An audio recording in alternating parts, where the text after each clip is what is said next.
Terrence and Alicia Washington boarded their first-class flight to Atlanta, excited about their son's graduation. Suddenly, a flight attendant separated them, citing airline policy. Humiliated, they noticed white couples sitting together undisturbed. The intercom crackled. "Ladies and gentlemen, we have a situation. The captain is coming out." The pilot walked directly toward them, smiling broadly. "Mom and Dad," he called out. Before we dive into this powerful story, let me know where you're watching from in the comments. Hit that like button if you've ever experienced or witnessed discrimination while traveling, and subscribe to join our community of truth seekers. Now, let's uncover how this shocking moment on a plane changed airline policies forever. Dr. Terrence Washington carefully folded his crisp white dress shirt and placed it in the suitcase. After 27 years as a neurosurgeon at Chicago Memorial Hospital, he had developed a methodical precision that extended beyond the operating room. "Honey, did you pack Jamal's gift?" called Alicia from the bathroom, where she was organizing her toiletries. "It's right here." Terrence patted his carry-on bag where he had secured his grandfather's antique pocket watch in a velvet box. The timepiece had been passed down through 3 generations of Washington men, and tomorrow, at his graduation from Howard University, Jamal would become the 4th. Alicia Washington stepped into the bedroom, her natural confidence radiating as always. As one of Chicago's most respected defense attorneys, she had built her reputation on composure under pressure. 25 years of marriage to Terrence had created a partnership of equals, both professionally accomplished and deeply committed to each other and their son. "First-class tickets were the right call," Alicia said, checking their flight details on her phone. "After what happened last time?" Terrence's expression darkened. 3 years ago, on a flight to a medical conference in Boston, a flight attendant had repeatedly asked to see his boarding pass, assuming he had mistakenly entered the first-class cabin. Despite showing his ticket 4 times, the attendant continued checking on him throughout the flight, while ignoring the white passengers around him. I know, Terrence sighed. "I just hate that we have to spend extra money to be treated with basic dignity." "Consider it an investment in our peace of mind," Alicia replied, squeezing his shoulder. "Besides, this is Jamal's big day. Nothing should overshadow that." Their son had overcome numerous obstacles to reach this moment.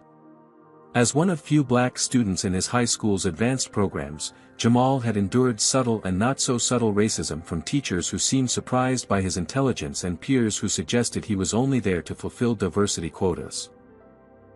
Despite it all, he had thrived, earning a full scholarship to Howard University, where he had flourished, becoming valedictorian of his class. "Can you believe our boy is graduating tomorrow?" Terrence's voice softened with pride. "With honors," Alicia added, beaming. "And then straight to flight school." Jamal's dream of becoming a commercial airline pilot had initially worried them.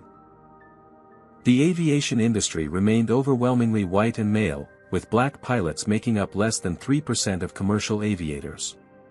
But their son's determination had never wavered, and they had vowed to support his dreams, whatever barriers he might face. The next morning, they arrived at Chicago O'Hare 3 hours before their scheduled departure. Experience had taught them that extra time was necessary to navigate the additional, random, screenings that seemed anything but random. "Boarding passes and IDs, please," the ticket agent said as they approached the counter. Her eyes widened slightly as she processed their first-class tickets, a momentary reaction they had grown accustomed to recognizing. "Everything looks in order, Dr. and Mrs. Washington," she said, her professional demeanor quickly recovering. "You'll be boarding through gate C12. Enjoy your flight to Atlanta." "That went well," Alicia whispered as they walked away. "Let's not celebrate yet," Terrence replied, adjusting his grip on his carry-on. "We still have security and boarding." The security line moved efficiently until it was Terrence's turn to pass through the scanner. The light remained green, indicating no issues, yet a TSA agent stepped forward. "Sir, I need you to step aside for additional screening," he said flatly. Alicia watched as her husband's shoulders tensed almost imperceptibly, a reaction only she would notice. They had discussed this scenario countless times: stay calm, comply, document details afterward. Making a scene would only escalate the situation and potentially lead to worse outcomes. Of course, Terence replied with practiced neutrality, stepping to the side where another agent waited with a handheld scanner. As they continued toward their gate after the extended security check, Alicia linked her arm through her husband's. "You handled that well," she said quietly. "I kept thinking about what we always told Jamal," Terence replied. "Document, don't escalate, pursue justice through proper channels later." Speaking of which, Alicia pulled out her phone and made quick notes about the incident, including the TSA agent's name, badge and the time. As an attorney, she knew the power of documentation. The first-class lounge provided a brief respite, a space where they could decompress before boarding. Terence sipped his coffee while Alicia reviewed some case notes on her tablet, professional habits hard to break even when traveling. "Attention passengers," the announcement came over the speaker. "Delta Airlines Flight 3482 to Atlanta will begin boarding in 15 minutes. Ready?" Alicia asked, gathering her belongings. Terence nodded, his earlier tension gradually giving way to excitement about seeing their son. "For Jamal, I'd endure 1,000 TSA screenings." They approached gate C12 where a young gate agent named Tyler greeted them with genuine warmth, scanning their boarding passes without a second glance. "Enjoy your flight, Dr. and Mrs. Washington," he said. "Congratulations on your son's graduation." The simple acknowledgement of their occasion felt refreshing, a reminder that not every interaction would be tainted by prejudice. "Thank you," they replied in unison, the small kindness bolstering their spirits as they prepared to board. The jetway stretched before them, that liminal space between airport and aircraft where anticipation typically builds for the journey ahead. For Terence and Alicia, however, it was a space where their guard remained vigilantly raised. "First-class passengers to the left, please," instructed a flight attendant stationed at the aircraft entrance. Her name tag read Brenda, and her smile seemed plastered on, not quite reaching her eyes as they approached. "Good morning," Alicia offered warmly, a small test she often employed to gauge responses. "Morning," Brenda replied curtly, her gaze already shifting to the passengers behind them. Terence and Alicia exchanged a glance, a silent communication honed over decades of marriage. That small interaction had set the tone, and they both knew to stay alert. The first-class cabin was half full, primarily with business travelers typing furiously on laptops or scrolling through phones. A few looked up as the Washingtons entered, their expressions ranging from neutral to subtly surprised. One older white man in a navy suit actually did a double-take before returning to his newspaper. "2A and 2B, Terence murmured, locating their seats by the window. As they settled in, Alicia noticed a white couple across the aisle being greeted effusively by another flight attendant, whose name tag identified her as Catherine. She was offering them pre-flight champagne and addressing them by name. The contrast with Brenda's cool reception was stark. "Would you like something to drink before takeoff?" Brenda had returned, addressing the question somewhere between them, her tone suggesting it was a required courtesy rather than genuine hospitality. "Water for me, please," Terence replied. "The same," added Alicia. Brenda nodded and moved on without further acknowledgement. Meanwhile, across the aisle, Catherine was laughing at something the white businessman had said, her hand resting comfortably on the back of his seat. "Some things never change," Alicia whispered, removing her Kindle from her purse. "At least we're on the plane," Terence responded, his voice equally low. "And in a few hours, we'll be watching our son graduate." The reminder of their purpose centered them both. This trip wasn't about the indignities they might face. It was about celebrating Jamal's achievement. They had taught him to focus on his goals while acknowledging the realities of being black in America, and they would practice what they preached. As other passengers continued boarding, Terence recalled a conversation with Jamal during his first year at Howard. Their son had called, upset after being followed by security at a shopping mall near campus. "I did everything right, Dad," Jamal had said, his voice tight with controlled anger. Hands visible, receipt ready, direct eye contact. Still got stopped. "You did do everything right, son," Terrence had assured him. "The problem was never you." That evening, they had spent 2 hours on the phone, not just comforting Jamal but strategizing. Alicia had outlined how to file formal complaints, while Terrence emphasized the importance of mental self-preservation when navigating these waters. A commotion at the front of the cabin pulled Terrence from his memories. Catherine was speaking in hushed but intense tones with a younger male flight attendant whose name tag read, Carlos. Though trying to be discreet, their body language suggested disagreement, with Catherine repeatedly gesturing toward the passenger manifest in her hand. "Something's up," Alicia murmured, having also noticed the exchange. Carlos glanced in their direction, his expression difficult to read, before nodding reluctantly to whatever Catherine was saying. The younger flight attendant then disappeared into coach, while Catherine approached the cockpit door, knocking sharply. Moments later, boarding completed, and the cabin door was secured. The captain's voice came over the intercom, welcoming passengers aboard Delta Flight 3482 to Atlanta, promising an on-time arrival despite some expected turbulence. As the safety demonstration began, Catherine moved through the cabin, her gaze repeatedly falling on the Washington seats. Terrence felt the familiar tightening in his chest that came with anticipating confrontation, an involuntary physical response he had experienced too many times before. "Excuse me," Catherine was suddenly standing beside them, her voice artificially pleasant but her posture rigid. "There seems to be a seating issue I need to address."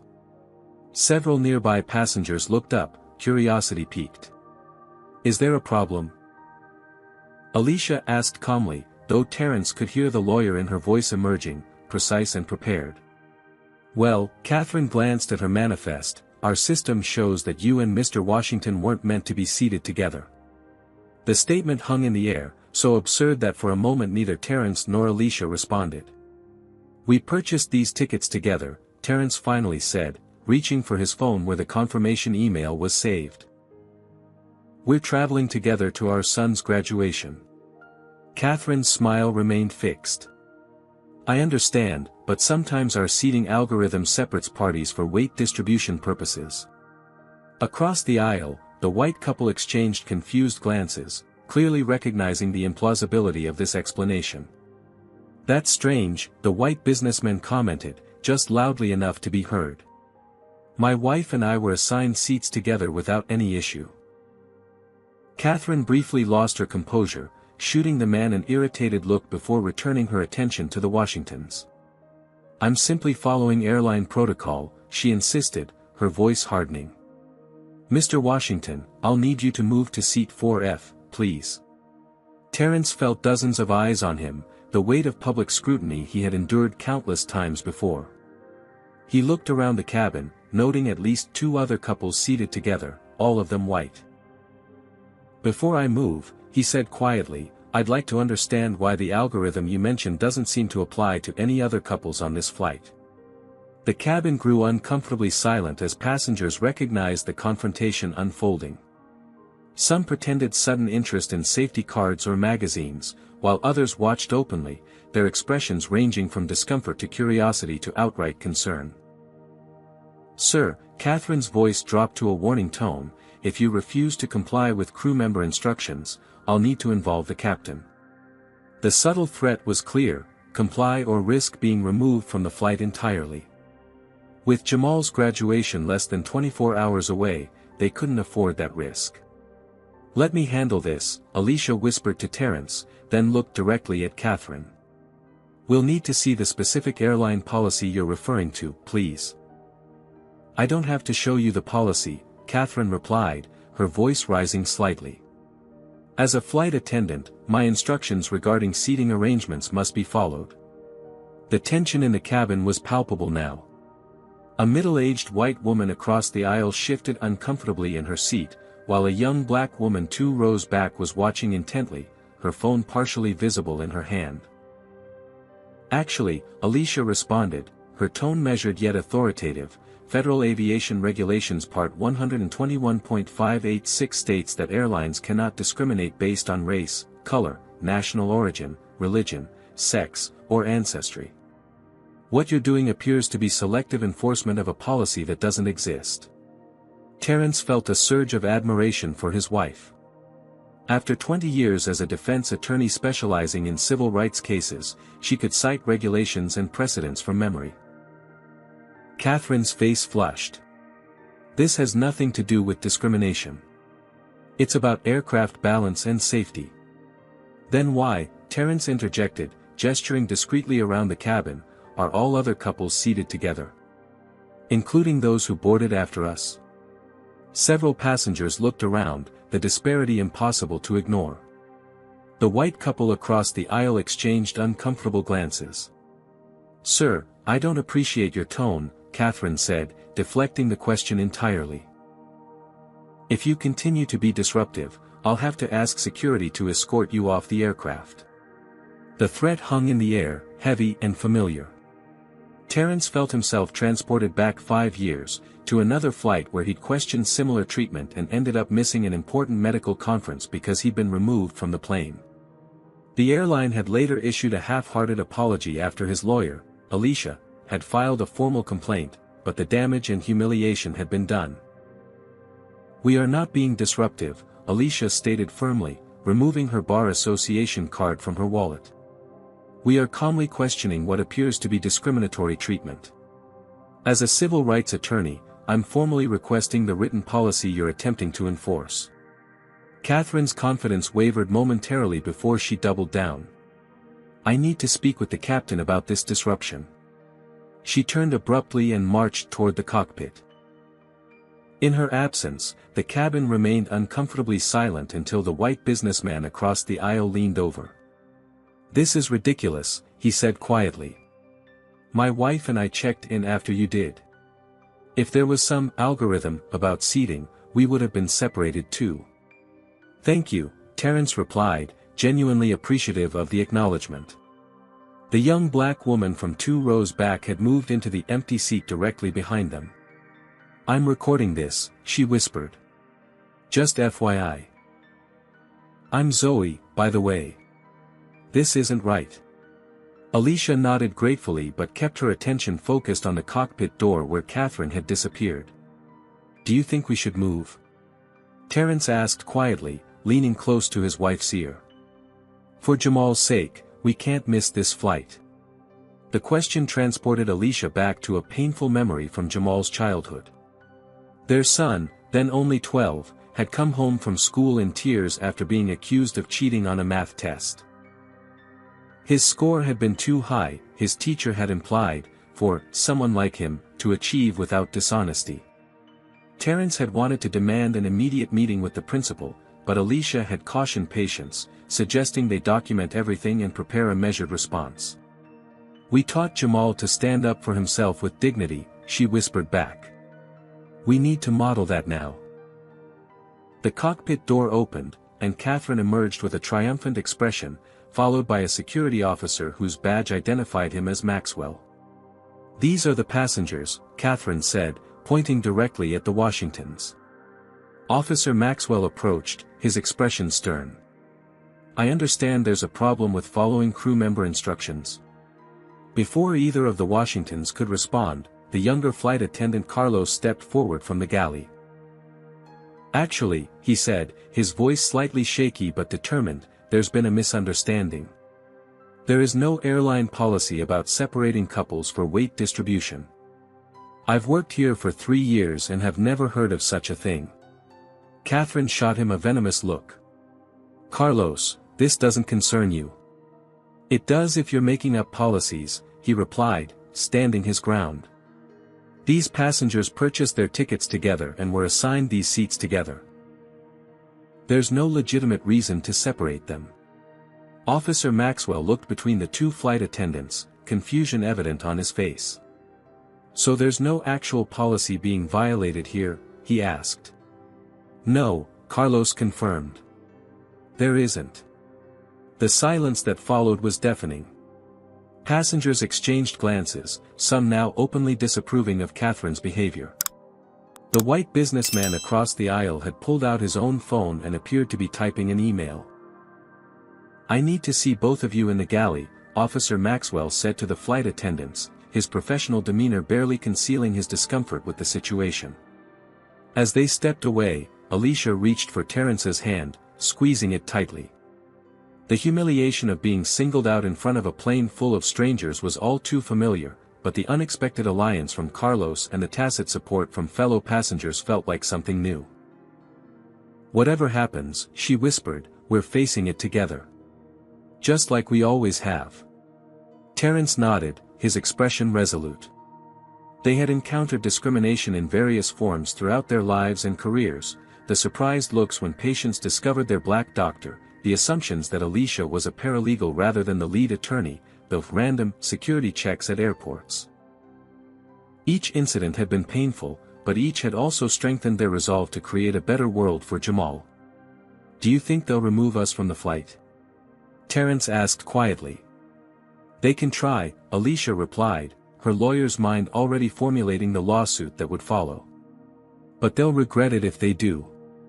As Officer Maxwell conferred with the flight attendants in the galley, the atmosphere in the cabin grew increasingly tense. Passengers exchanged uneasy glances, some pretending to be absorbed in magazines or devices while stealing curious peeks at the unfolding drama.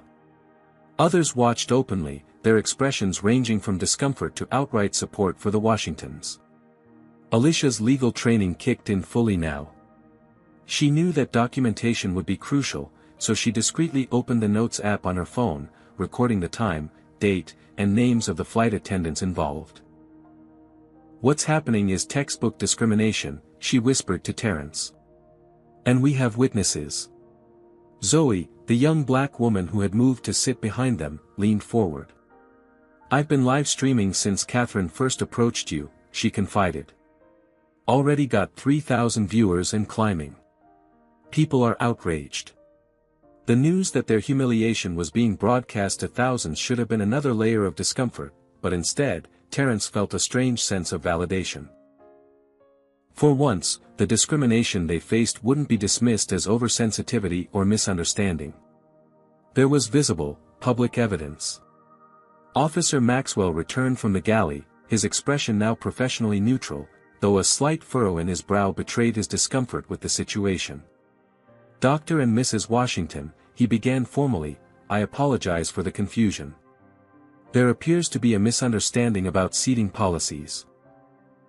Catherine stood behind him, arms crossed and lips pressed into a thin line of displeasure. Carlos hovered nearby, looking both nervous and determined. "A misunderstanding?"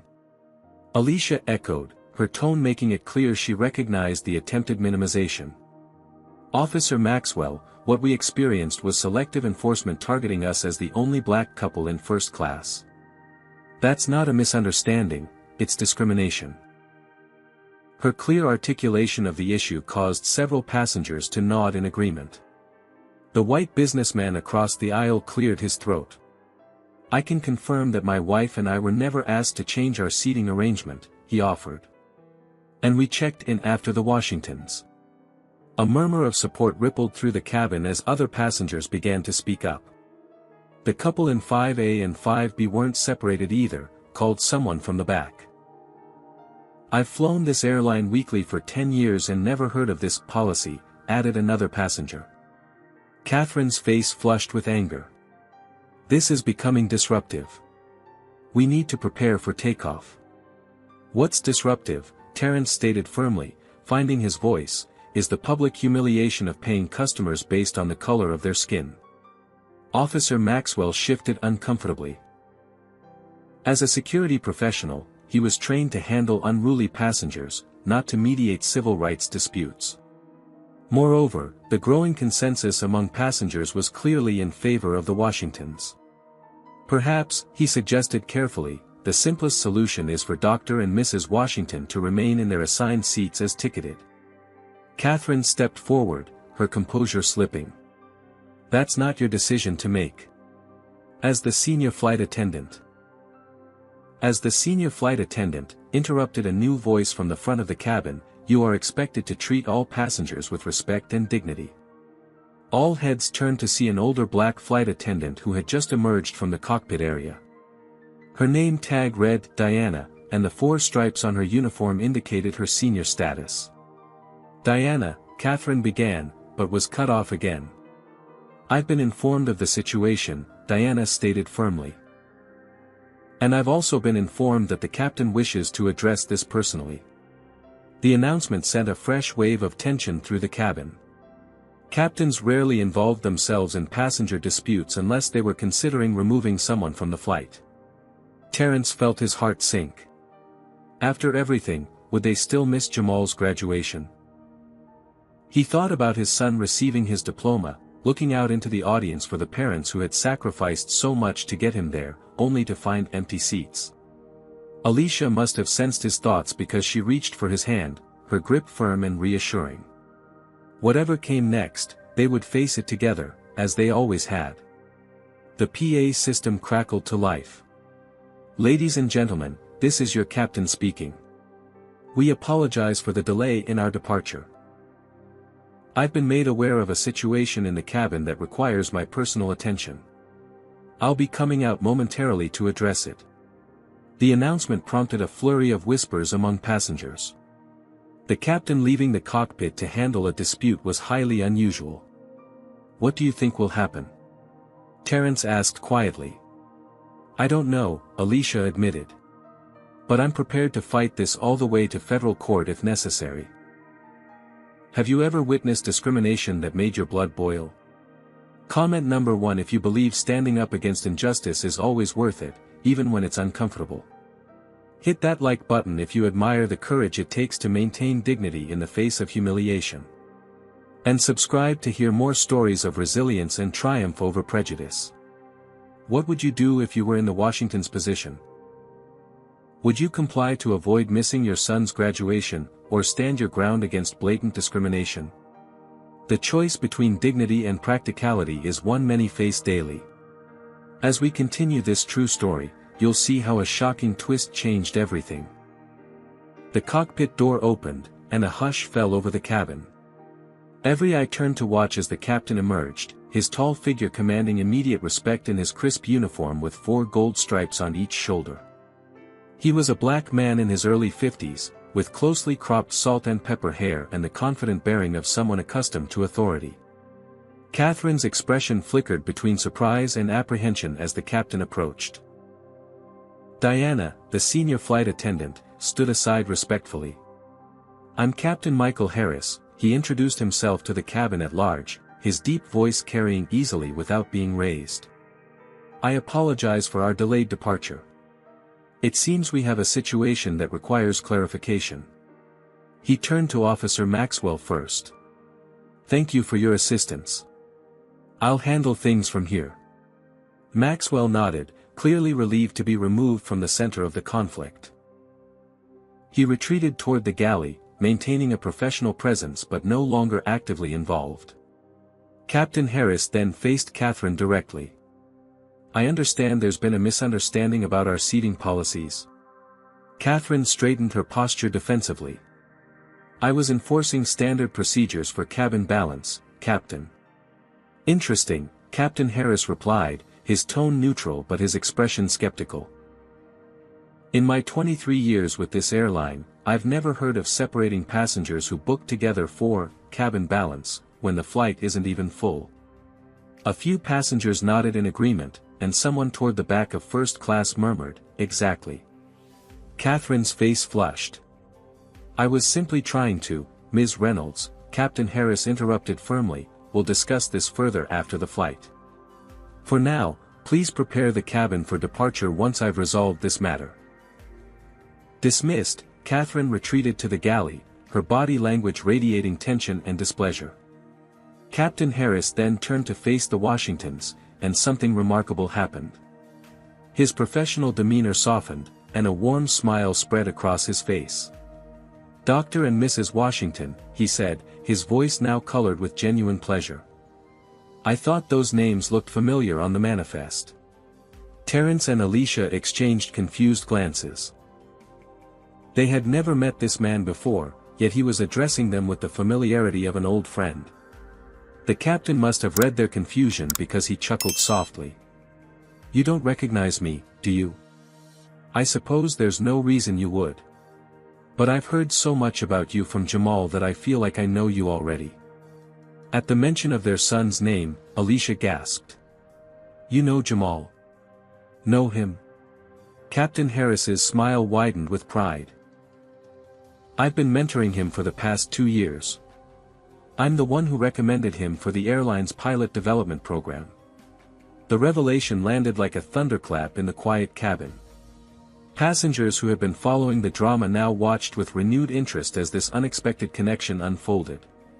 "Jamal never mentioned." Terence began, trailing off in astonishment. "He wanted it to be a surprise," Captain Harris explained. "He told me you were flying out for his graduation, but I had no idea you'd be on my flight until I reviewed the manifest this morning. I was planning to introduce myself properly once we were airborne." Terence remembered now.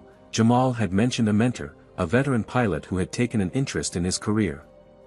But he had never shared the man's name, always referring to him simply as, "my mentor," or Captain M. "So all this time," Alicia said, connecting the dots, when Jamal talked about the pilot who was helping him navigate the industry. "That was me," Captain Harris confirmed. "Your son is one of the most promising students I've ever mentored. His dedication reminds me of myself at his age, trying to break into an industry that wasn't always welcoming to people who look like us." The poignancy of the moment wasn't lost on anyone in the cabin. Here were the Washingtons, subjected to discrimination minutes earlier, now being addressed with respect and admiration by the highest authority on the aircraft, a black pilot who had surely faced his own battles in the aviation industry. Zoe, still recording from her seat behind them, whispered, "This is incredible. The comments on the live stream are going crazy."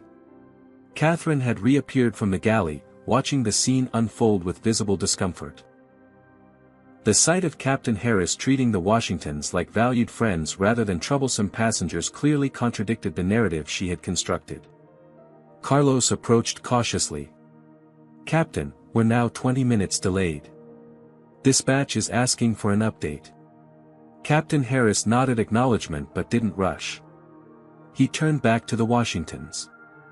"I want to personally apologize for how you were treated today.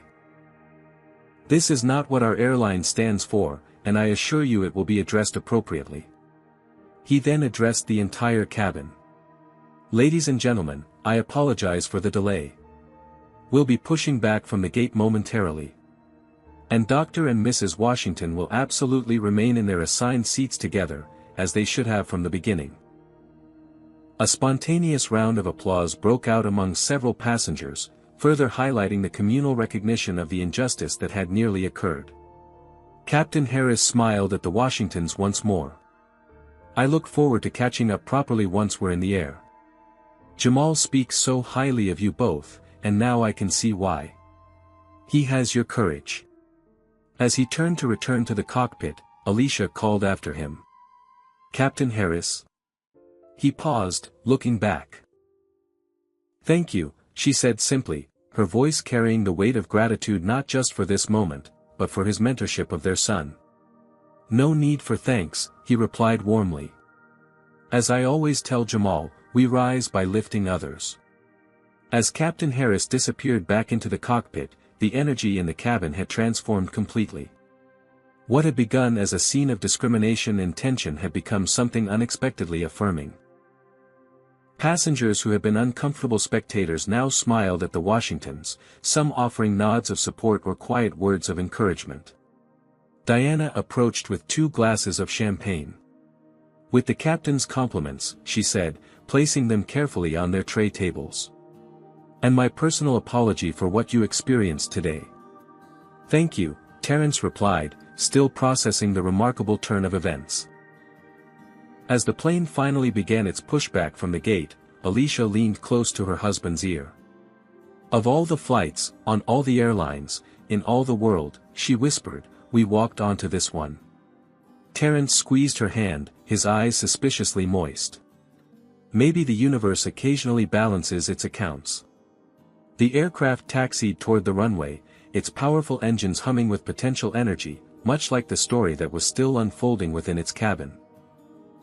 A story that had begun with the familiar pain of discrimination but was now veering into unexpected territory of connection and vindication. As the plane reached cruising altitude, a palpable shift had occurred in the first-class cabin. Passengers who had earlier avoided eye contact with the Washingtons now sought opportunities to engage them in conversation. The white businessman across the aisle, who had introduced himself as Bradford Mills, a corporate attorney from Boston, leaned over during the beverage service. "Dr. Washington, Mrs. Washington," he said, his tone respectful, "I want to apologize for not speaking up sooner. What happened was clearly wrong." "Thank you for eventually adding your voice," Alicia replied graciously. "It makes a difference when others acknowledge what's happening." "I should know better," Bradford admitted. "My firm handles employment discrimination cases, though mostly gender-based. Seeing it happen in real time, it's different from reading case files." This candid acknowledgement sparked a thoughtful conversation about the bystander effect and the responsibility of witnesses to injustice. Several nearby passengers joined in, creating an impromptu discussion that bridged seats and, more significantly, experiences.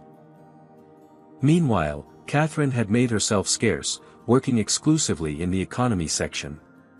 Carlos, however, provided attentive service to the first-class cabin, his earlier act of speaking truth to power having earned him visible respect from the passengers. "The captain would like to speak with you when it's convenient," Carlos informed the Washingtons quietly as he collected their empty glasses. "He suggested after the meal service, if that works for you." Terrence nodded. "We'd like that very much." As promised, once the meal trays had been cleared, Captain Harris emerged from the cockpit, leaving his co-pilot in command. He moved to the empty seat across from the Washingtons, his presence commanding yet approachable. "First," he began, his voice low enough to provide some privacy, "I want to formally apologize again for what happened. I've been with this airline for over 2 decades, and that kind of behavior violates everything we stand for." "We appreciate that, Captain," Terrence replied. "But we're more interested in hearing about your connection with our son." Captain Harris's face brightened. "Jamal is extraordinary. I met him at a National Black Pilots Association event 2 years ago. He approached me afterward with such well-informed questions that I knew immediately he was serious about flying." "That sounds like our son," Alicia smiled. "Once he sets his mind to something." "Exactly," Captain Harris nodded. "When he told me about the obstacles he'd already overcome, being one of few black students in his high school's advanced programs, pushing back against a guidance counselor who suggested aviation was unrealistic, I recognized his determination. It reminded me of my own journey." He went on to explain how he had started mentoring Jamal informally at first, offering advice about flight schools and simulator time. Eventually, he had recommended Jamal for the airline's competitive pilot development program, which would fast-track him after graduation. "He didn't tell us about the development program," Terrence said, surprised. "That's Jamal," Captain Harris chuckled. "He wanted to make sure he got accepted on merit alone before sharing the news. The acceptance letter should arrive next week, but..." He winked, "You didn't hear that from me." Alicia felt tears threatening. After years of fighting for their son to be recognized for his brilliance rather than judged by his skin color, this validation from a respected pilot, a black man who had navigated the same treacherous waters, meant everything. "Thank you for believing in him," she said, her voice thick with emotion. "The thanks go to you," Captain Harris countered. "You raised a young man with not just intelligence, but integrity and resilience. In this industry, in this world, those qualities matter as much as technical skill." He shared stories about Jamal's progress, his questions, his insights. With each anecdote, the Washingtons gained new glimpses of their son's journey, seeing him through the eyes of a mentor who recognized his potential. "May I ask," Terrence ventured after a while, "about your own path? Jamal mentioned you were one of the first black captains at this airline. Captain Harris nodded, his expression momentarily sobering. It wasn't easy. When I started in the early 90s, I was often the only black pilot in the room. Sometimes passengers would see me in the cockpit during boarding and request to be moved to another flight. That's awful, Alicia said, though not entirely surprised. It was what it was, he replied philosophically. But things are changing, slowly. When I started, less than 2% of commercial pilots were black. It's still under 3% today, but programs like the one Jamal is entering are trying to change that. He explained how he had made it his personal mission to mentor young black pilots, creating a network of support that he wished had existed when he was coming up through the ranks. That's why what happened today matters, he continued, his voice taking on a serious tone. It's not just about two passengers being mistreated. It's about the pattern it represents, the barriers that still exist. Zoe, who had been discreetly listening from her seat behind them, leaned forward. Captain, I hope you don't mind, but the live stream is still going, and people are asking if you'd share more about that perspective. Captain Harris considered this for a moment, then nodded. I don't mind, as long as it's clear I'm speaking as an individual, not as a representative of the airline. With that understanding established, he spoke candidly about the challenges faced by black professionals in aviation and beyond, the constant need to be twice as good to be considered half as qualified, the exhaustion of navigating microaggressions, the psychological toll of being perpetually viewed as other. But, he concluded on a note of cautious optimism, I wouldn't still be doing this if I didn't believe change was possible. Every young person like Jamal who breaks through brings others along. Every ally who speaks up, he nodded to Carlos, who was passing by with the beverage cart, shifts the culture a little more. As their conversation wound down, Captain Harris checked his watch. I should get back to the flight deck. We'll be beginning our descent in about 40 minutes. Before leaving, he reached into his pocket and pulled out his business card. Please, stay in touch beyond today. I'd like to continue our connection. We will, Terrence promised, taking the card. And we hope you'll join us for dinner while we're all in Atlanta. Jamal would be thrilled. I'd be honored, Captain Harris replied, standing to return to the cockpit. As he walked away, Alicia turned to Terrence, her expression reflective. When we boarded this flight, I never imagined. I know, he agreed. It's like the universe decided we'd had enough tests for one day and sent us a gift instead. Zoe, ending her live stream, leaned forward once more.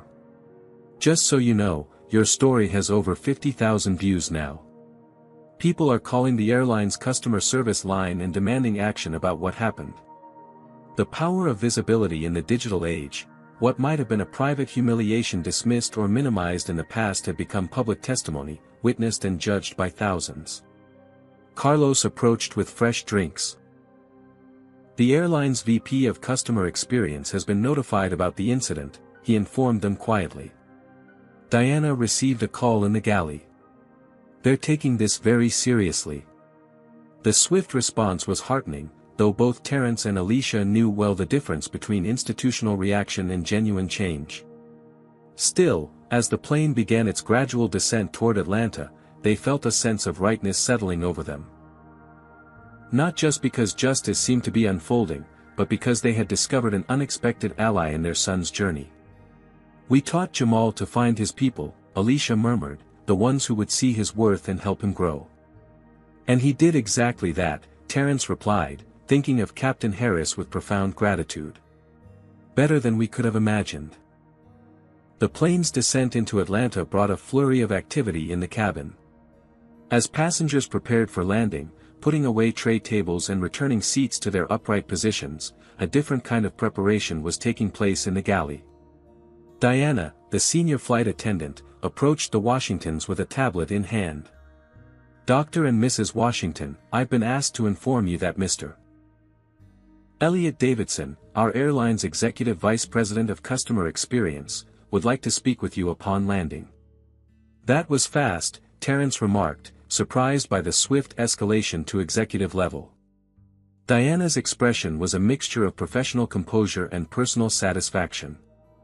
"Your situation has received significant attention.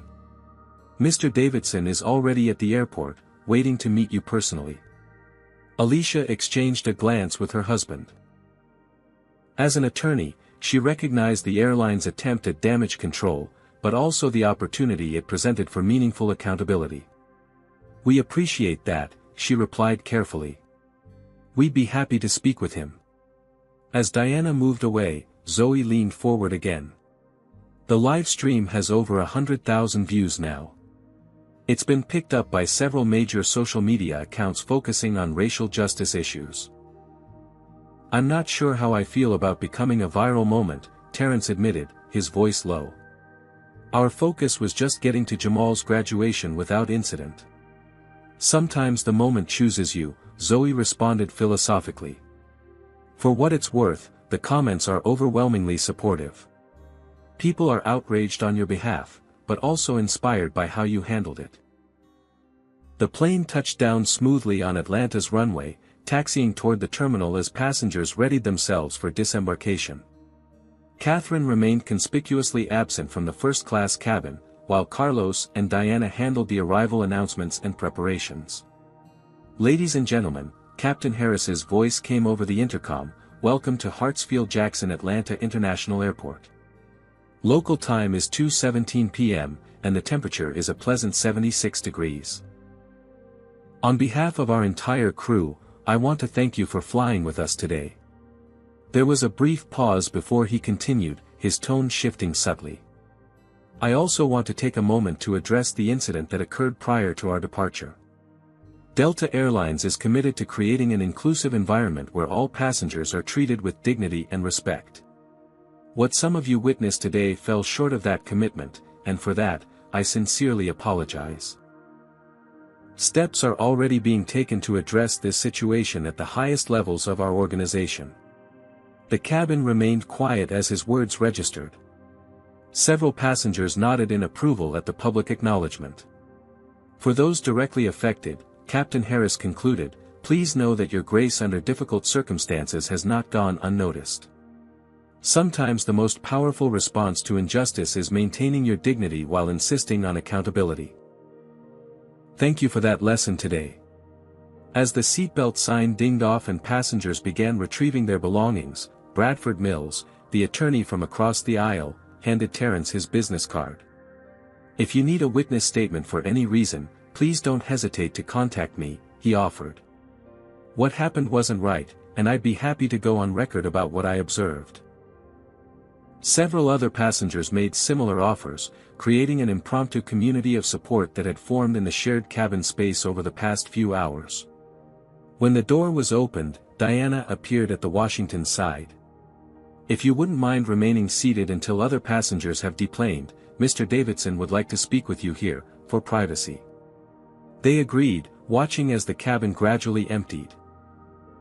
Zoe gave them a thumbs up as she left, mouthing, "I'll send you the video," after having exchanged contact information earlier.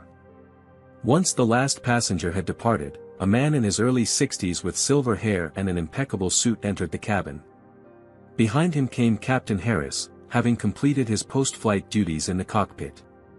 "Dr. and Mrs. Washington," the man said, approaching with an extended hand.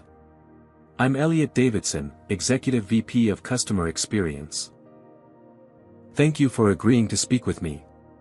His handshake was firm, his expression grave. "First, let me offer my personal and professional apology for what you experienced today. It was unacceptable and contrary to everything our airline stands for." Alicia, in full attorney mode, responded carefully. "We appreciate the acknowledgement, Mr. Davidson.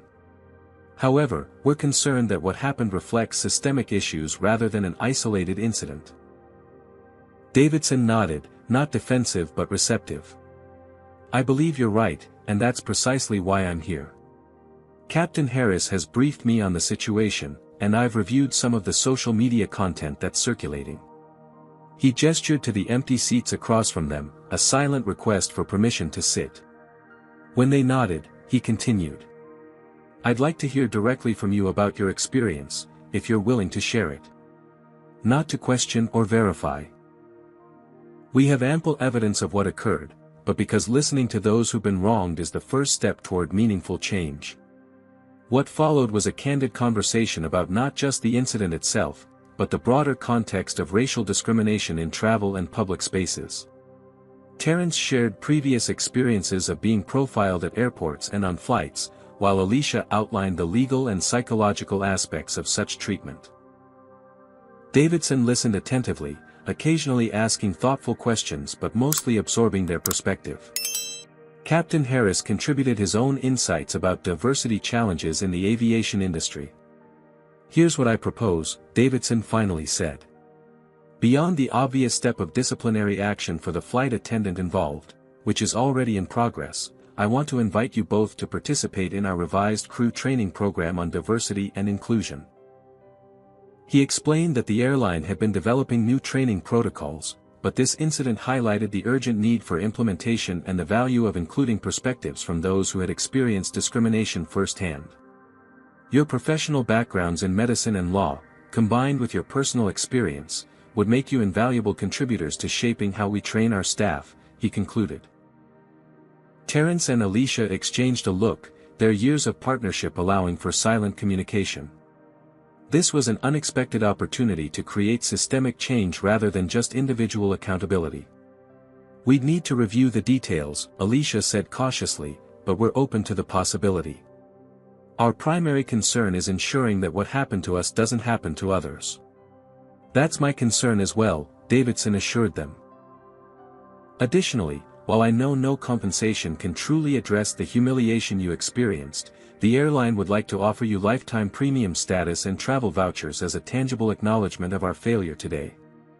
That's generous, Terrence acknowledged, but perhaps those resources could be directed toward scholarships for underrepresented students interested in aviation instead.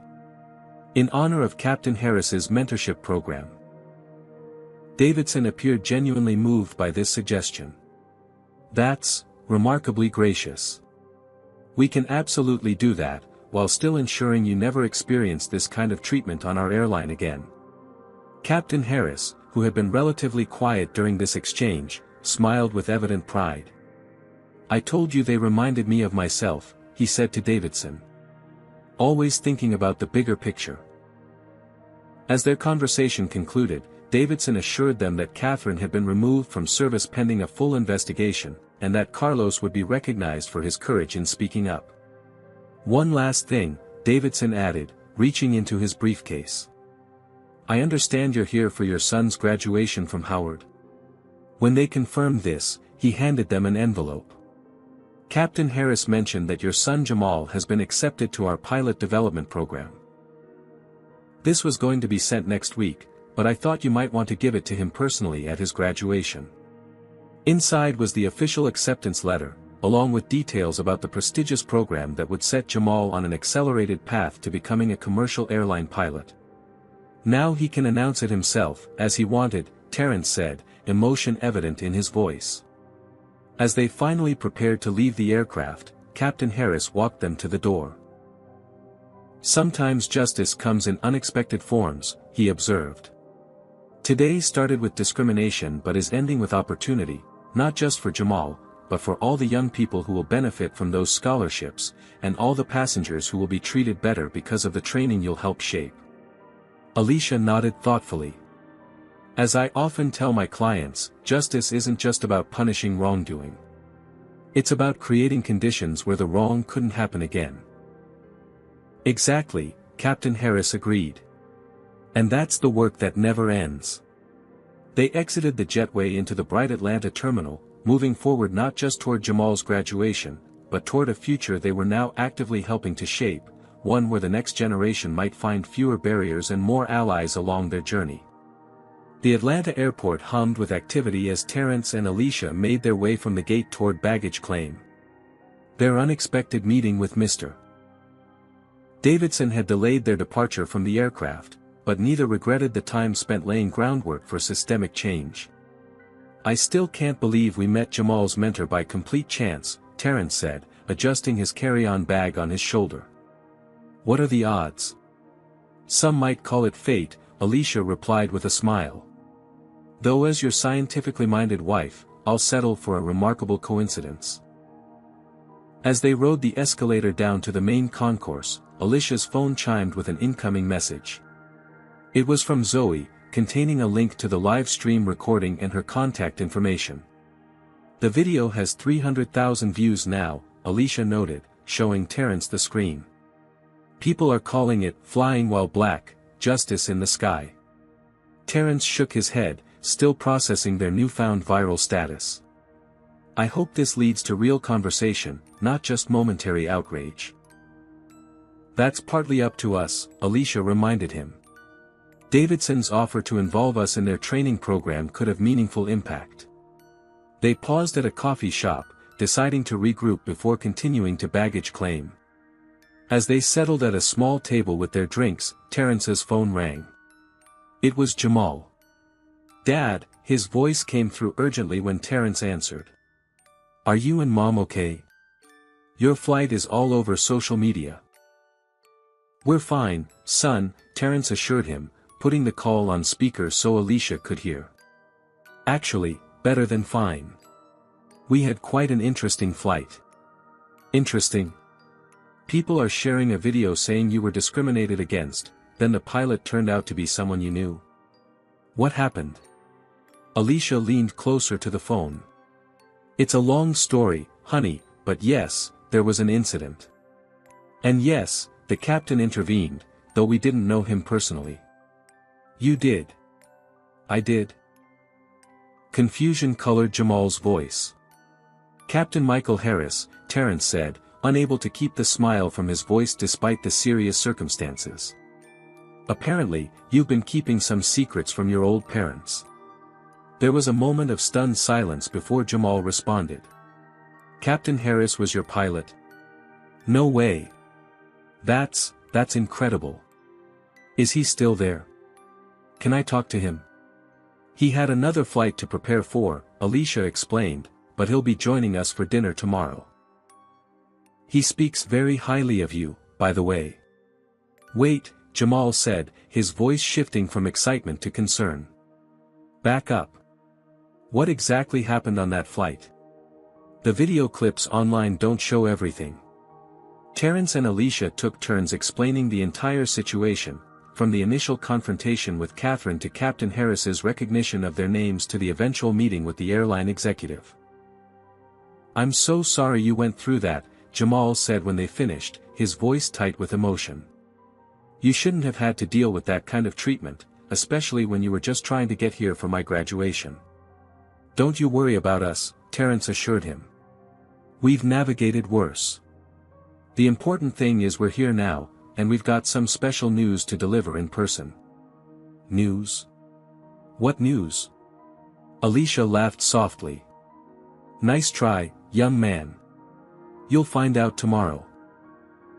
Now, we should get our luggage and head to the hotel. What time are you coming by in the morning? After finalizing plans with Jamal and ending the call, they continued toward baggage claim. As they walked, several travelers gave them curious glances, a few even doing double takes of recognition. I think we've been spotted, Terence murmured as a young woman nudged her companion and pointed discreetly in their direction. Dr. and Mrs. Washington. They turned to find a middle-aged black woman approaching them tentatively. Yes. Alicia responded. I'm sorry to bother you, the woman said, but I saw what happened on your flight. The video is everywhere.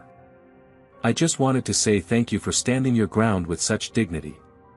My daughter is a flight attendant for another airline, and she texted me the video saying it's already being discussed in their employee forums. This brief interaction was the first of several. By the time they reached baggage claim, at least a dozen people had approached them with similar sentiments, expressions of solidarity, gratitude for their composure, and in some cases, shared stories of similar experiences. A young white man in his 20s even asked if he could shake their hands. My professor showed your video in our ethics in business class an hour ago, he explained. It's already being used as a teaching moment. The realization that their private ordeal had so quickly become a public touchpoint for discussions about race and corporate responsibility was both overwhelming and humbling. "I never wanted to be the face of anything," Terrence confessed quietly as they waited for their luggage to appear on the carousel. "I just wanted to sit next to my wife on a plane." "I know," Alicia replied, squeezing his hand. "But sometimes our personal struggles become part of something larger. If our experience helps even one person be treated with more dignity, or helps one company improve their practices, isn't that worth something?" Their hotel shuttle arrived just as they collected their bags. The driver, an older black man named Walter who had been with the Marriott for 30 years, recognized them immediately. "You're the couple from that Delta flight," he said as he loaded their luggage. "My grandson showed me the video right before my shift. You two handled yourselves with real class." During the drive to the hotel, Walter shared his own experiences with discrimination throughout his decades in the service industry. "Things have changed," he acknowledged, "but not as much as some folks like to think. That's why what you did matters. You showed there's still dignity in standing up for yourself." At the hotel, they were surprised to find they had been upgraded to a suite. Compliments of the manager, the receptionist explained with a smile. "She said to tell you that your story resonated with her personally." Once settled in their room, Alicia checked her email to find dozens of messages, from colleagues, former clients, and even strangers who had somehow found her law firm contact information. There were interview requests from news outlets, speaking invitations from civil rights organizations, and a particularly touching note from a group of black medical students who had been inspired by Terrence's calm resilience. "This is overwhelming," she said, showing Terrence her screen. "What do we do with all this attention?" Before he could answer, there was a knock at their door. A hotel staff member stood outside with a large gift basket. "This was just delivered for you," he explained, handing Terrence the accompanying card. The message inside read, "With gratitude for your grace under pressure and for paving the way for future generations. Your story will be shared in our crew training starting next week. Elliot Davidson, Delta Airlines." Included in the basket was a framed copy of a press release announcing the establishment of the Washington Harris Scholarship for underrepresented students in aviation, with an initial endowment of $250,000. "They actually did it," Terrence said, genuinely moved. "And they named it after us and Captain Harris. This is what real accountability looks like," Alicia observed. "Not just apologizing, but creating concrete change." They spent the evening responding to messages and preparing for Jamal's graduation the next day. Though physically exhausted from the emotional roller coaster of their journey, they felt a sense of purpose that transcended their personal experience. As they finally settled into bed, Terrence reflected, "You know, when I was a resident, an older black surgeon once told me that our successes were never just our own, that each achievement created possibility for those who came after us." "He was right," Alicia murmured sleepily. "Just like each stand against injustice matters, even when it seems small. Even when it's just insisting on sitting next to your wife on a plane," Terrence added. "Especially then," Alicia replied, curling closer to him. "Because dignity isn't a small thing. It's everything." Outside their window, the Atlanta skyline glittered with promise, a fitting backdrop for the graduation ceremony that awaited them. A celebration not just of Jamal's achievements, but of the legacy of resilience that had made his opportunities possible. Morning sunlight streamed through the hotel room curtains, heralding the day they had traveled so far to celebrate. Terrence awoke first, momentarily disoriented by the unfamiliar surroundings before remembering they were in Atlanta for Jamal's graduation. The events of the previous day came flooding back, the discrimination, the unexpected ally in Captain Harris, the viral video, and the airline's response. "Alicia," he said softly, gently rousing his wife. "It's graduation day." She stirred, opening her eyes with a smile that quickly grew as realization dawned. "Our boy becomes a college graduate today." They moved through their morning routine with practiced efficiency, the excitement of the day's significance energizing them despite the emotional exhaustion of their journey. As Terrence adjusted his tie in the mirror, Alicia came up behind him, resting her chin on his shoulder. "Remember when he was 5, she reminisced, and he told us he wanted to fly to the moon?" Terrence chuckled. "And we bought him that little astronaut costume for Halloween. Now he's about to be a real pilot," Alicia marveled. "Not quite the moon, but the sky at least." A knock at the door announced Jamal's arrival. When they opened it, their son stood before them in his graduation regalia, the blue and white colors of Howard University setting off his broad smile. "Mom! Dad!" he exclaimed, embracing them both at once. At 22, Jamal Washington had grown into a young man who carried himself with quiet confidence. He had Terrence's height and build, combined with Alicia's expressive eyes and determined jawline. "Look at you," Alicia said, stepping back to take in the sight of her son in his cap and gown.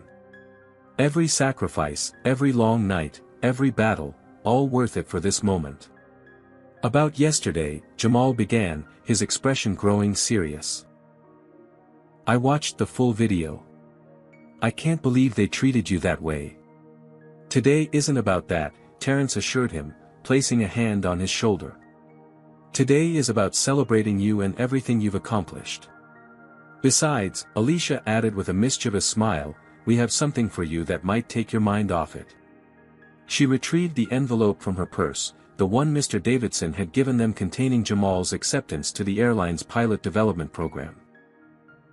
"This was supposed to arrive next week, but we have special delivery privileges." Jamal's hands trembled slightly as he opened the envelope. His eyes widened as he scanned the contents, understanding dawning on his face. "I got in," he whispered, looking up at his parents in disbelief. "I actually got in." "Not only did you get in," Terrence confirmed proudly, "but according to Captain Harris, you were their top candidate." Joy overtook Jamal's features as the significance sank in. This wasn't just acceptance into a program, it was validation of his dream, recognition of his talent and determination, and a clear path to the career he had worked toward for years. "Captain Harris told you that?" he asked, still processing. "On the flight. He had quite a lot to say about you," Alicia smiled. "All of it impressive. He'll tell you himself at dinner tonight." Jamal shook his head in amazement. "I still can't believe he was your pilot. What are the chances?" "The universe works in mysterious ways," Terrence replied. "Now, let's get to that ceremony. I hear the valedictorian gives a pretty important speech." Jamal grinned, the weight of his achievement evident in his bearing. "I rewrote parts of it last night, after seeing what happened to you. If that's okay."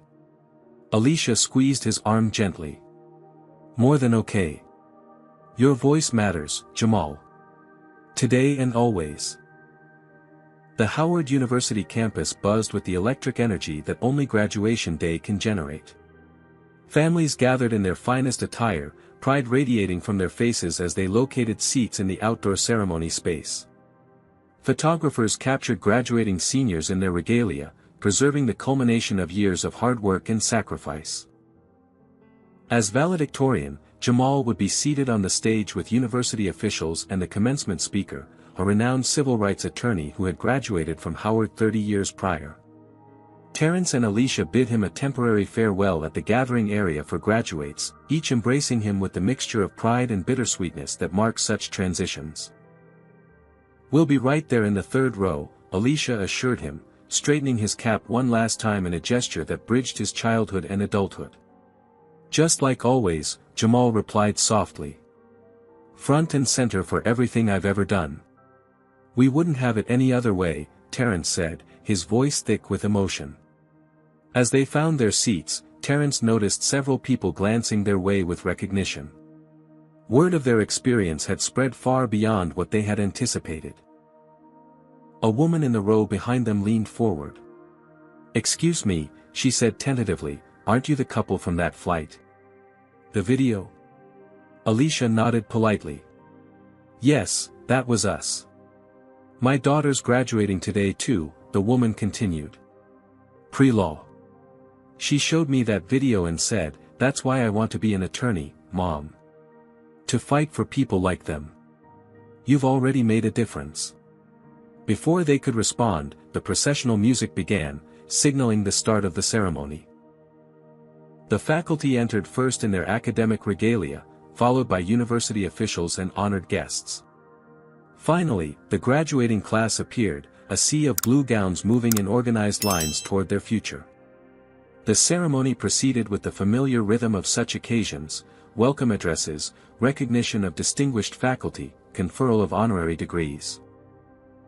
Throughout it all, Terence and Alicia's eyes remained fixed on their son seated on the stage, his posture reflecting the dignity and purpose they had instilled in him. When the time came for the valedictorian address, the university president approached the microphone. "It is now my pleasure to introduce this year's valedictorian, a young man whose academic excellence is matched only by his character and vision for the future. Please welcome Jamal Washington." Applause thundered through the assembly as Jamal rose and moved to the podium. He adjusted the microphone, took a deep breath, and began to speak. "Distinguished faculty, honored guests, fellow graduates, family, and friends.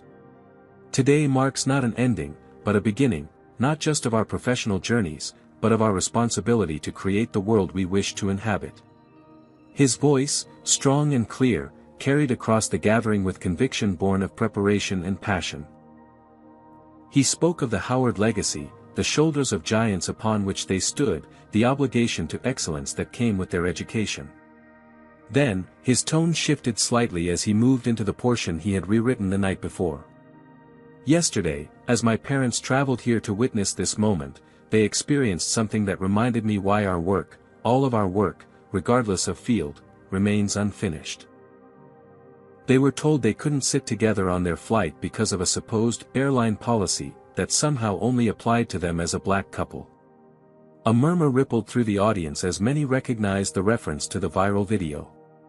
"What happened next, however, is what I want to focus on today," Jamal continued. "My mentor, a black airline captain who had faced his own battles for respect and opportunity, recognized their names and intervened.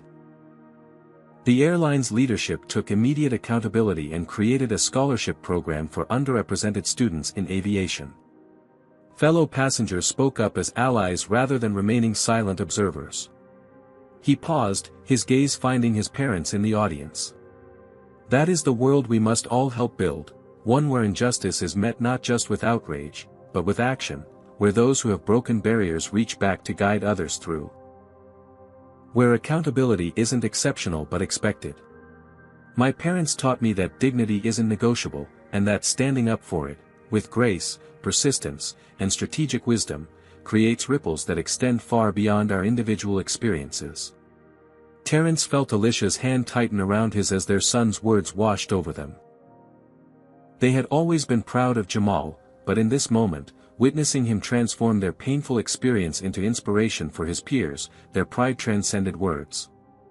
"As we leave Howard today," Jamal concluded, "we carry with us not just degrees, but responsibility, to excel not for personal gain alone, but for the advancement of all, to recognize injustice and confront it, to create opportunity where barriers have stood. In the words of Toni Morrison, if you have some power, then your job is to empower somebody else. That is our charge today and always." The applause was immediate and thunderous, graduates and families rising to their feet in appreciation of words that had touched something essential in their shared experience. Terence and Alicia stood with them, tears streaming unashamedly down their faces. The remainder of the ceremony passed in a blur of emotion. The conferral of degrees, the moving of tassels, the jubilant recessional. Afterward, amid the chaos of families finding graduates and photographers capturing moments, they finally reconnected with Jamal. "Your speech," Alicia began, words failing her as she embraced her son.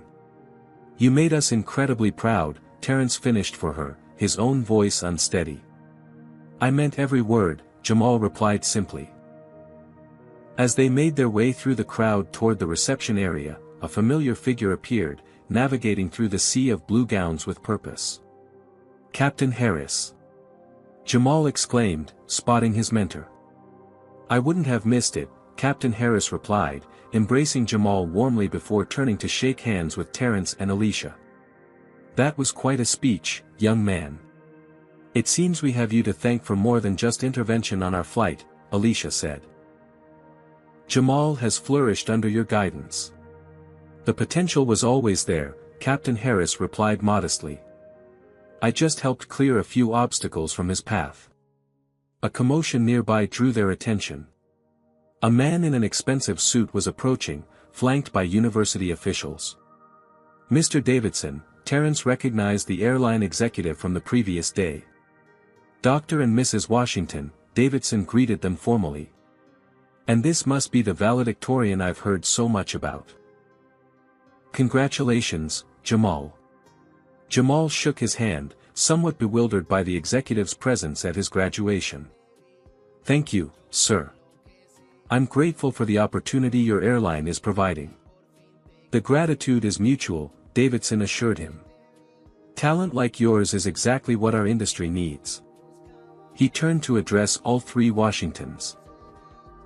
"I hope you don't mind my intrusion on your family celebration, but I wanted to inform you personally that the board has approved the scholarship program we discussed. The first recipients will be selected this fall." "That's wonderful news," Alicia responded sincerely. "There's more," Davidson continued. "Catherine Reynolds has been terminated from her position, effective immediately. And we've implemented a company-wide review of our training procedures, with a specific focus on recognizing and addressing implicit bias." Captain Harris nodded approvingly. "Accountability matters. Change requires more than words." "Indeed it does," Davidson agreed. "Which is why I'd like to formally invite all three of you, along with Captain Harris, to serve on our newly formed Advisory Council for Inclusion and Equity. Your perspectives would be invaluable as we work to ensure nothing like what happened yesterday occurs again." The invitation represented something significant, not just acknowledgement of harm done, but recognition of expertise and lived experience as essential components of institutional change. After Davidson departed, promising to send formal details about the Advisory Council, the Washingtons and Captain Harris made their way to a quieter area of campus. Under a sprawling oak tree, Jamal finally opened his graduation gift, his grandfather's antique pocket watch, now engraved with his initials and graduation date. "This has been passed down through 4 generations of Washington men," Terence explained as Jamal examined the timepiece with reverence. "It's traveled from sharecropping fields in Mississippi to medical conferences around the world," Alicia added. "And now it will accompany a pilot across the skies." Captain Harris smiled at the symbolism. "From bound to earth to touching the heavens. That's quite a journey for one family." "For all of us," Jamal said thoughtfully. "Each generation climbing higher because of the one before." As afternoon transitioned to evening, they gathered for dinner at a restaurant overlooking the Atlanta skyline. The conversation flowed easily between reflections on the past and visions for the future.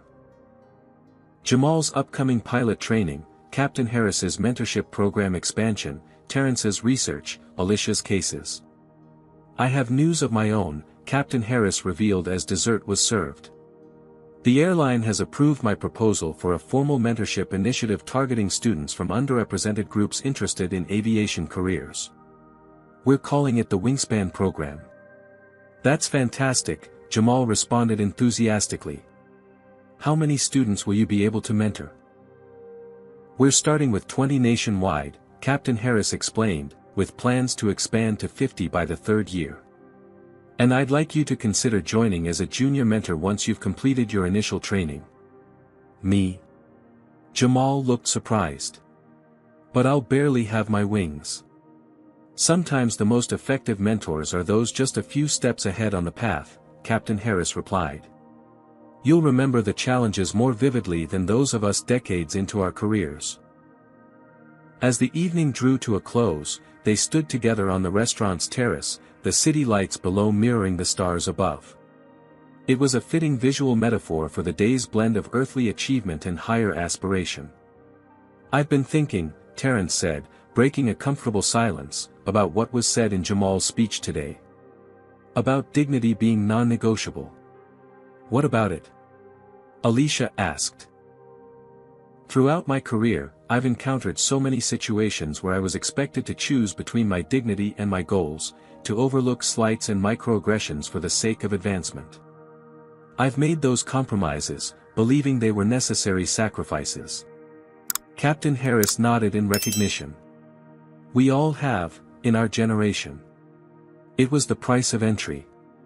But yesterday, Terence continued, when I refused to be separated from you, he looked at Alicia, it wasn't a calculated decision. It was instinctive. And somehow, that moment of refusing to compromise led to all of this. He gestured to encompass not just their immediate gathering, but the larger cascade of positive changes stemming from their stand. Perhaps that's the lesson, Jamal suggested thoughtfully. That dignity and progress aren't opposing forces. That sometimes standing firm creates more possibility than bending.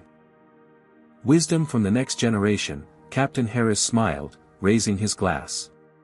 To dignity without compromise, and to Jamal Washington, Howard University's distinguished graduate and future captain of the skies. They clinked glasses as the Atlanta night embraced them, for individuals whose paths had converged through both injustice and grace to create something meaningful together. 1 year later, Terence and Alicia Washington found themselves once again at Atlanta's Hartsfield-Jackson International Airport. This time, however, they weren't passengers but honored guests, assembled with a small crowd on the observation deck overlooking the runways. Ladies and gentlemen, announced Mr. Davidson, now promoted to Chief Operations Officer following the success of his diversity initiatives, Delta Airlines is proud to present Flight 3482 from Atlanta to Chicago, a milestone in our commitment to fostering diversity in aviation. On the tarmac below, a gleaming aircraft waited, its significance evident in the ceremonial water arch prepared by airport fire trucks. The aircraft's door was open, the jet bridge extended. Today's flight is historic for several reasons, Davidson continued. It marks the successful completion of our first Wingspan program cohort, the 1-year anniversary of our Washington Harris Scholarship, and most significantly, the inaugural commercial flight for First Officer Jamal Washington, who graduated at the top of his class. Applause erupted from the assembled group, which included airline executives, aviation industry representatives, and the first recipients of the scholarship program that had emerged from the Washington's experience. Terence squeezed Alicia's hand as they watched their son emerge onto the jet bridge in his pilot's uniform, standing alongside Captain Michael Harris. The two men waved to the observation deck before turning to board the aircraft they would fly together. From being told we couldn't sit together, Alicia murmured, to watching our son fly with his mentor. Life takes unexpected turns. The best kind of justice, Terence replied. Not just addressing what went wrong, but creating new possibilities that wouldn't have existed otherwise. As they watched the aircraft taxi toward the runway, Alicia reflected on how a single incident, painful as it was, had catalyzed meaningful change not just for their family, but for an institution and, potentially, an industry. The scholarship program had already supported 15 students pursuing aviation careers. The airline's new training protocols had been adopted by 2 other major carriers. Catherine's termination had sent a clear message about accountability. The plane accelerated down the runway, gathering speed until it lifted gracefully into the sky, banking slightly before setting course for Chicago, completing a circle that had begun with discrimination but was transforming into opportunity. On board, Jamal Washington sat in the right seat of the cockpit, focused intently on his responsibilities as first officer. Beside him, Captain Harris guided the aircraft with the confidence of decades of experience, occasionally offering quiet instruction to his protégé. Your parents are proud of you, he said as they reached cruising altitude. And rightly so. I'm proud of them, Jamal replied. For standing up that day. For showing me what dignity looks like in action. Below them, the patchwork landscape of America stretched out in all its complexity. A nation still wrestling with its contradictions and unfulfilled promises, but also capable of moments of progress and redemption. The aircraft continued northward, carrying not just passengers, but a story of resistance transformed into opportunity, of individual dignity insisting on institutional change. In first class, 2 empty seats had been reserved in honor of Terrence and Alicia Washington. A small symbolic acknowledgement that some journeys matter far beyond the physical distance they cover. This powerful story reminds us that dignity is non-negotiable, even in moments of humiliation. The Washingtons' experience reveals how systemic racism operates in everyday spaces, appearing as policies that somehow only apply to people of color. Yet it also demonstrates that standing firm against discrimination can create ripples of positive change beyond what we might imagine. Captain Harris represents the importance of mentorship and reaching back to help others navigate barriers. When those who break ceilings extend a hand to the next generation, progress accelerates. Meanwhile, Carlos shows us that allyship from within flawed systems is crucial, speaking truth to power despite personal risk. Perhaps most importantly, the story illustrates that accountability must go beyond apologies to create structural change. The airline's response. Terminating Catherine, establishing scholarships, revising training protocols, demonstrates how institutions can transform moments of failure into opportunities for meaningful evolution. The Washington family's journey reminds us that justice isn't just about addressing what went wrong, but about creating new possibilities that wouldn't have existed otherwise. By refusing to compromise their dignity for convenience, they catalyzed changes that will benefit countless others. Proving that sometimes, standing firm creates more possibility than bending. What moments in your life have required you to choose between dignity and convenience? Have you witnessed discrimination that made your blood boil? Share your experiences in the comments below. If this story resonated with you, please hit that like button and subscribe to hear more powerful stories of courage in the face of injustice. Don't forget to share this with someone who needs to be reminded that standing up for yourself can create positive change beyond what you might imagine. Thank you for joining me on this journey. May we all find the courage to insist on respect, even in the most uncomfortable moments.